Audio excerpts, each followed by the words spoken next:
নমস্কার, আপনারা দেখছেন নিউজ বিএম। শুরু করছি আজকের বিশেষ সংবাদ।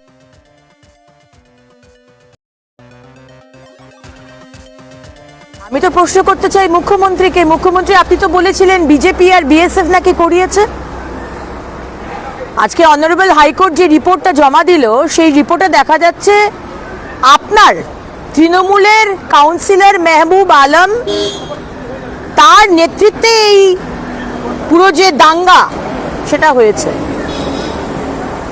আপনি দুদিন আগেও বলেছিলেন যে দাঙ্গা নাকি বিজেপিরা করে, আপনি নাকি দাঙ্গা করেন না।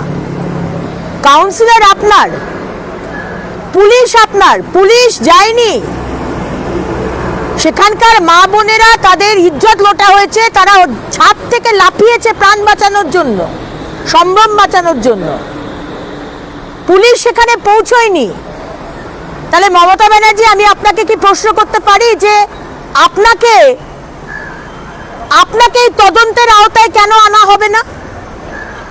আমি অনারেবল আদালত, কোর্টকে বলবো যে কোনো নিরপেক্ষ এজেন্সিকে দায়িত্ব দেওয়া হোক, সেটা সিবিআই হতে পারে, এনআইএ হতে পারে, কারণ পুলিশ নিষ্ক্রিয় ছিল, পুলিশ দাঁড়িয়ে থেকে এই দাঙ্গা ঘটিয়েছে, তাহলে পুলিশ তো আর এই তদন্ত করতে পারে না।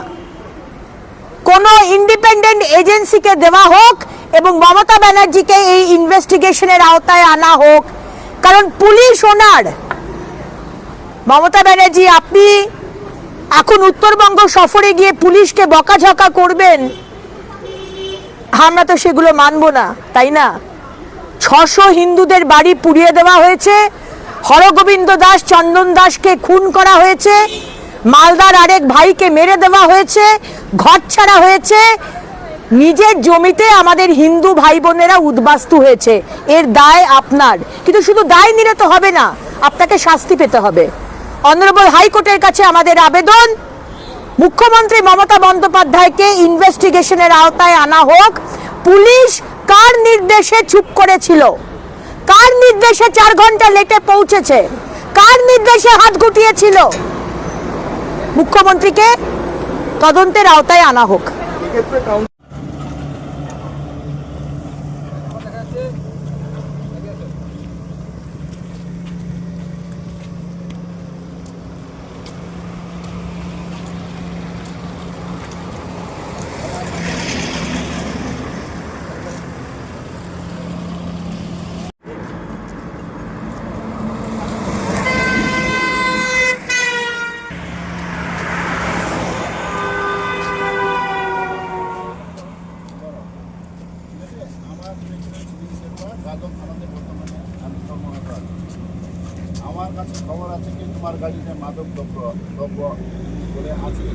আপনি যদি চ্যানেলে নতুন হয়ে থাকেন তাহলে আমাদের খবরের আপডেট পেতে লাইক করুন, কমেন্ট করুন, খবরের থেকে মতামত দিন। আর যদি আমাদের সংবাদ আপনার ভালো লাগে তাহলে সাবস্ক্রাইব করে বেল বাটনে ক্লিক করুন খবরের আপডেট সবার আগে পেয়ে যেতে।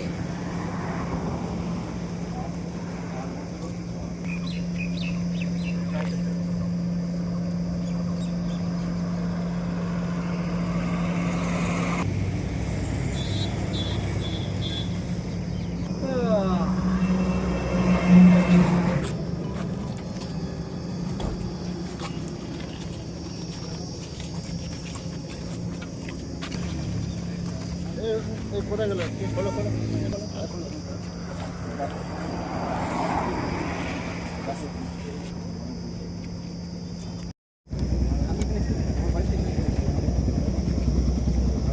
ঠিক আছে ঠিক আছে।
है